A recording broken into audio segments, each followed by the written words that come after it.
நம்முடைய முகம் அழகாகவும் வெளிச்சமாக சிறப்புக்குரியதாக இருக்க வேண்டும் என்று நாம் எல்லோருமே ஆசைப்படுவோம்.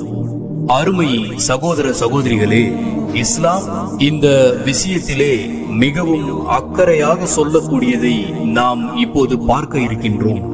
இப்னு அப்பாஸ் ரலியல்லாஹு அன்ஹு அவர்கள் ஒரு அழகான யோசனையை நம்முடைய முகம் அழகுற செய்வதற்கு குர்ஆன் வசனத்தை ஒட்டி ஒரு யோசனையை தருகின்றார்கள். இப்னு அப்பாஸ் ரலியல்லாஹு அன்ஹு அவர்கள் என்ன சொல்லுகின்றார்கள்? உண்மை மற்றும் நீதியாக நடந்து கொள்வது நம்முடைய இருதயத்தை ஒளிரச் செய்கிறது. அவர்களின் முகம் அழகையும் வெளிச்சத்தையும் சிறப்பையும் பெறுகின்றன.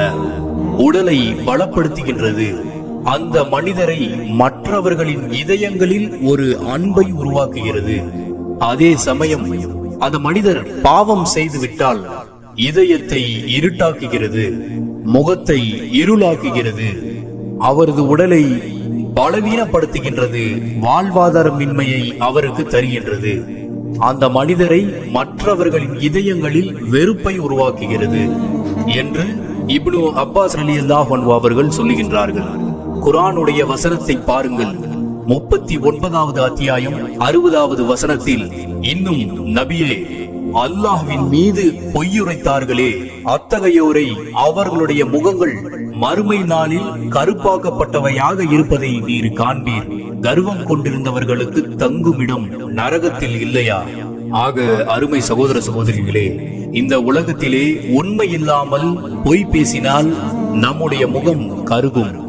இது இந்த உலகத்திலே இப்னு அப்பாஸ் ரலியல்லாஹு அன்ஹு அவர்கள் சொல்லக்கூடியதாகவும் மறுமையிலே அவர்களுடைய முகம் கருப்பாக இருக்கும் என்றும் அல்லாஹ் கூறுகின்றான். அதை போல இப்னு அப்பாஸ் ரலியல்லாஹு அன்ஹு அவர்கள் சொல்லுகின்றார்கள், பிரகாசமான முகங்கள் அஹ்ல சுன்னாவாகவும், அதாவது குர்ஆன் மற்றும் ஹதீஸையும் பின்பற்றுவார்கள். இருண்ட முகங்களுடையவர்கள் ஃபிதத்தையும் மற்றும் வழிகெடுக்கும் மக்களாகவும் இருப்பார்கள் என்று இங்கே இப்னு அப்பாஸ் ரலியல்லாஹு அன்ஹு அவர்கள் சொல்லுகின்றார்கள்.